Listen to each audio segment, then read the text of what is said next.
예, 오늘의 시황 브리핑 시작하겠습니다. 자, 중국이 또 관세를 높이긴 했는데 추가적으로 더 이상 올리지는 않을 것이다. 이렇게 발언하면서 관세의 어떤 경쟁은 일단 좀 마무리가 되어가는 그런 분위기가 나왔고, 특히나 결정적으로 수전 콜린스가 문제가 생기면 연준이 개입할 것이다. 이런 취지의 발언을 하면서 채권 시장도 일단 좀 진정되는 그런 모습을 보였습니다. 기업들의 실적 예상치 상회하면서 시장에 조금 안도감을 줬고요. 한국 관련 지표는 올랐습니다. 주체 우리 증시 상승 출발할 가능성이 매우 높아졌다. 이렇게 보면 되겠습니다. 뭐 지수 보면 다우지수 1.5% 올라가고 나스닥 2% 정도 올라가서 대부분 이제 지표들 다 올라갔는데 업종도 다 올랐어요. 그러니까 1% 아래로 올라가는 업종 없이 그냥 전부 다 1, 2% 올랐거든요. 더 전반적으로 다 반등하는 그런 모습을 보였는데 이번 주 다우지수 변동폭 보세요. 이번 주 3일 동안 2,900포인트 올라가고 1,000포인트 빠지고 600포인트 올라가고 그러니까 역대급의 어떤 변동성이 이어진 주간이었죠. 근데 일단 초반에 좀 고전하다가 그 이후에 이제 트럼프 발언 때문에 올라가고 또 하루 쉬었다가 이번에는 이제 연준 인사들이 시장 개입할 것 같다라는 취지의 발언이 나오면서 또 반전하는 그런 모습을 보였죠. 이번 주는 뭐 뉴스에 상당히 아주 민감하게 반응한 그런 주간이었다라는 점을 볼 수 있었습니다. 이슈들을 정리해 보면 일단 중국이 미국산 수입품에 대한 관세를 또 추가적으로 올렸잖아요. 그러면서 이제 어떤 이야기를 했냐면 이미 이제 이건 교역이 의미 없는 수준이 됐다. 이렇게 비싸지면 뭐 누가 사겠어요, 물건을. 그러니까 이제는 뭐 올리거나 말거나 어차피 의미 없는 숫자가 돼버렸다. 이렇게 하면서 향후에 미국이 더 관세 올린다 하더라도 우리는 그냥 무시할 거다. 이렇게 이야기를 했거든요. 그러니까 사실상 관세 경쟁이 마무리가 됐다라는 점을 보여주는 거죠. 백악관 대변인 측에서는 이제 어쨌든 관세 올린 거니까 이걸 지적을 하면서도 트럼프 대통령은 중국과의 협상을 낙관하고 있다. 그리고 일단 이날 중국이 관세를 올렸기 때문에 추가적인 대응이 나올까 이것도 궁금했잖아요. 근데 여기에 대해서 어제 올린 거에서 추가적으로 대응하지 않고 현재 관세를 유지하겠다. 또 이렇게 했거든요. 그러니까 일단 양측에서는 관세 올리는 거는 일단 중지한다라는 걸 보여준 거죠. 사실 의미가 없어요. 그러니까 100% 관세 부과를 해버리면 이미 2배로 올려버린 제품을 3배 올리든 4배 올리든 어차피 안 살 거기 때문에 지금 올리는 것 자체는 의미가 없는 거죠. 그러니까 협상 전에 신경전 하는 건 이걸로 일단 끝내놓고 이제부터는 이제 협상 언제 할 건지 얘기를 해보자 뭐 이런 취지로 해석이 되는 거죠. 일단 아직까지는 양측의 정상 차원에서 어떤 대화가 오고 가고 있다라는 내용은 없다고 합니다. 이런 내용도 일단 밝혔습니다. 일단 관세 경쟁은 마무리가 된 것 같다. 그러니까 이렇게 이제 보여지지만 이거 자체가 호재일 리는 없잖아요. 그래서 걱정했던 게 좀 덜어내는 정도였고, 근데 이걸 이제 시장을 끌어올리고 금리를 안정시켰던 건 수전 콜린스의 발언이었습니다. 지금 현재 유동성 문제는 없다. 금리가 막 올라가면 혹시 유동성에 문제가 생기나 돈 빌릴 때 어려워지나 이런 걱정이 좀 있었는데 문제 없다고 하면서 필요하면 연준이 개입해서 해결할 거다. 이 발언을 했거든요. 그동안에 연준이 개입을 할까? 여기에 대한 의구심이 좀 있었는데 필요하면 개입할 수단이 있고 적극적으로 활용하겠다. 그러니까 이런 언급이 나오면서 그때부터 이제 금리가 빠지고 그리고 주식시장이 더 올라가는 그런 모습이 나왔습니다. 그리고 또 하나 주목해 볼 만한 게 중국이 반도체 제품들에 대한 어떤 관세를 어떻게 할 거냐 이렇게 이제 결정이 나온 게 있었는데 대만 같은 데서 아웃소싱한 제품은 면제다. 그러니까 메이드 인 USA는 안 되고 대만 같은 데서 아웃소싱한 건 면제 이렇게 되면서 이제 기업들 종목별로 좀 엇갈리는 움직임이 나왔거든요. 이거 잠시 좀 소개를 해드릴 거고 그리고 이 와중에 이제 JP모건을 비롯한 기업들의 실적이 발표가 됐는데 예상치를 대부분 다 상회했습니다. 사실 지금쯤 되면 기업들 실적 가지고 이야기할 때거든요. 근데 지금 이게 완전 수면 아래로 뚝 떨어져 버렸죠. 일단 기업들의 실적은 현재까지로는 양호하게 잘 나오고 있다. 이 점도 오늘 특징이었습니다. 오늘 주목받은 건 당연히 이제 채권금리였는데 10년물 국채금리가 장중에 4.58%대까지 올라갔었어요. 예, 그렇게 올라가서 이 금리가 자꾸 올라가는 건 누군가 미국의 국채를 판다라는 거잖아요.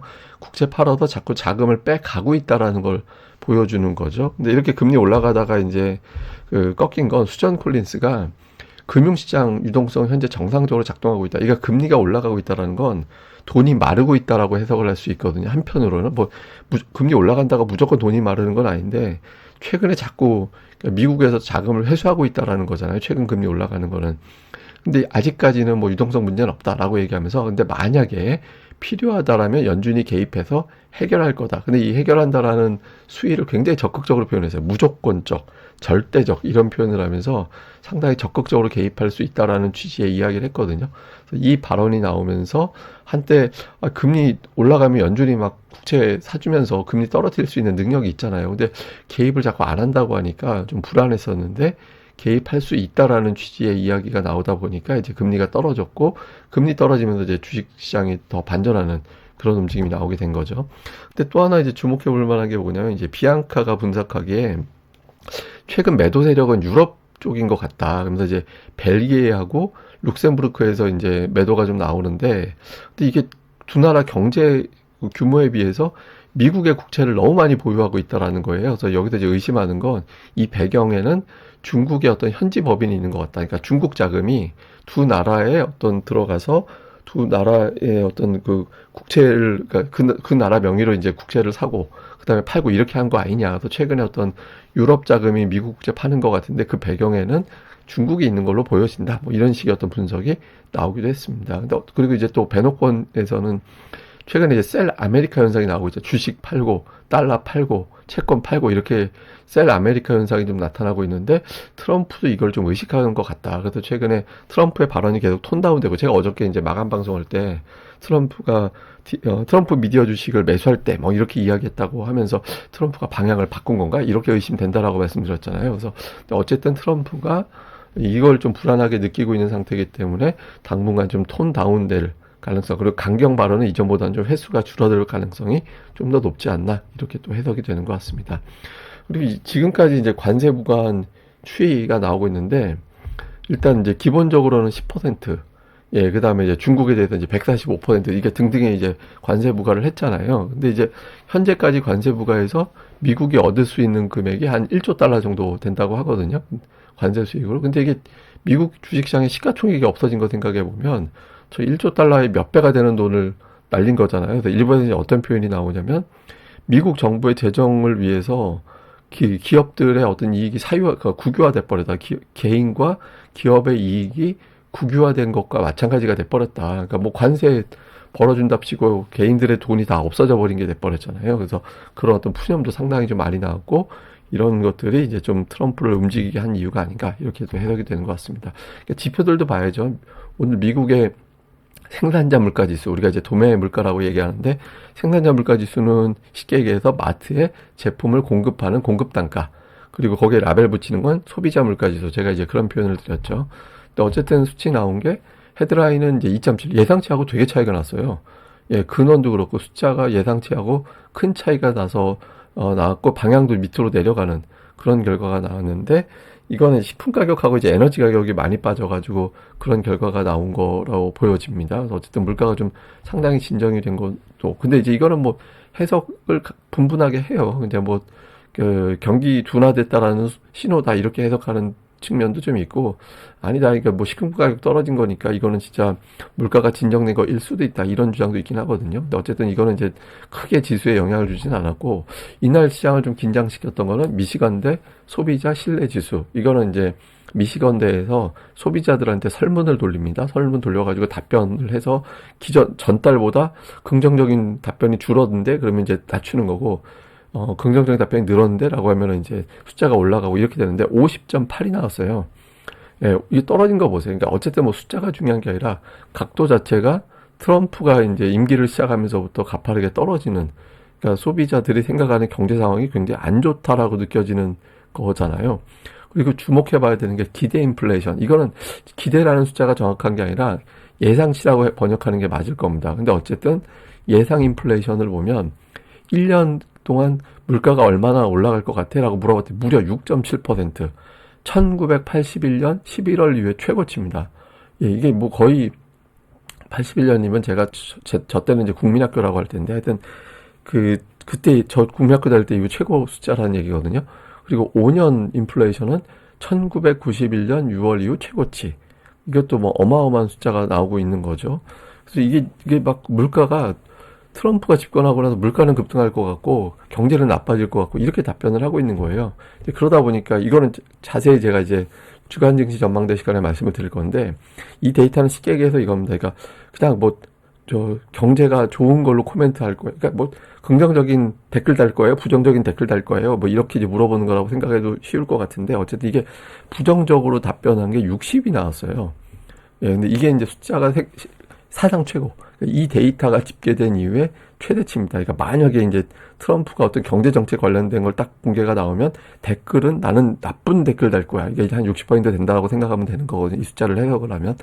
그러니까 뭐 엄청나게 경제에 대한 어떤 부정적인 인식이 있는 거죠. 그리고 또 하나는 공화당을 지지하는 사람들도 이제 마음이 좀 조금씩 움직이고 있다라는 겁니다. 그러니까 절대적으로 트럼프가 잡아줄 거야라고 했다가 이게 좀 이상하게 돌아가는데라고 느끼는 공화당 지지자들이 늘어나고 있다라는 거거든요. 그래서 이제 좀 경제가 좀 심상치 않다라는 걸 보여주는 것 같습니다. 자, 특징적으로는 오늘 애플이 4% 올라갔는데 CFRR에서 뭐라고 얘기를 했냐면 관세 결국엔 면제가 될 거다.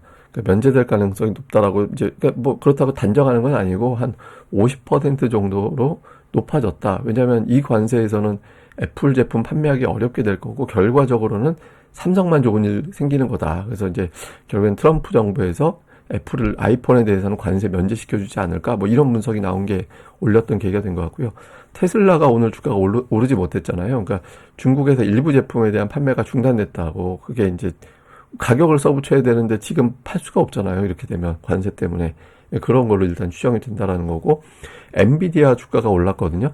그러니까 중국 측에서 대만 등을 통해서 아웃소싱한 제품은 메이드 인 그 USA가 아닌 걸로 인정해 준다. 그래서 관대 대상이 아니야라고 했거든요. 그래서 그런 그 TSMC에서 생산하는 기업들, 그러니까 예를 들어서 뭐 엔비디아나 브로드컴이나 이런 기업들은 주가가 오늘 올랐고요. 반면에 이제 미국 내에서 생산하는 그러니까 뭐 인텔이라든가 텍사스 인스트루먼트라든가 마이크론 테크놀로지라든가 이런 제품들, 마이크론 사실 뭐 싱가포르도 있긴 한데 어쨌든 주로 이제 미국에서 나오니까 그러니까 이런 기업들의 주가는 상대적으로 좀 부진한 그런 모습이 나왔습니다. 그리고 이제 금융주 중에서는 JP모건이 예상치 상회한 실적이 올랐고 그 외 모건 스탠리 이런 기업들도 주가가 올라가긴 했는데 뭐 상승폭이 이렇게 크지는 않았습니다. 그러니까 JP모건이 가장 많이 올라간 그런 종목으로 보시면 되겠습니다. 뭐 한국 관련 지표는 4.8%나 그 MSCI 한국 지수가 올랐거든요. 이게 달러가 급락하면서 MSCI 한국 지수는 그 달러로 거래가 되는 거기 때문에 달러 약세 보이면은 우리나라 지수보다 더 크게 보이는 그런 특징이 좀 있어요. 그래서 어쨌든 뭐 야간 선물이 이만큼 올라가지는 않았는데 뭐 이제 이런 여건들 때문에 한국은 조금 괜찮아질 것 같은데 이렇게 생각하는 투자자들이 늘어났다라는 점을 이제 보여준다. 이렇게 보시면 되겠습니다.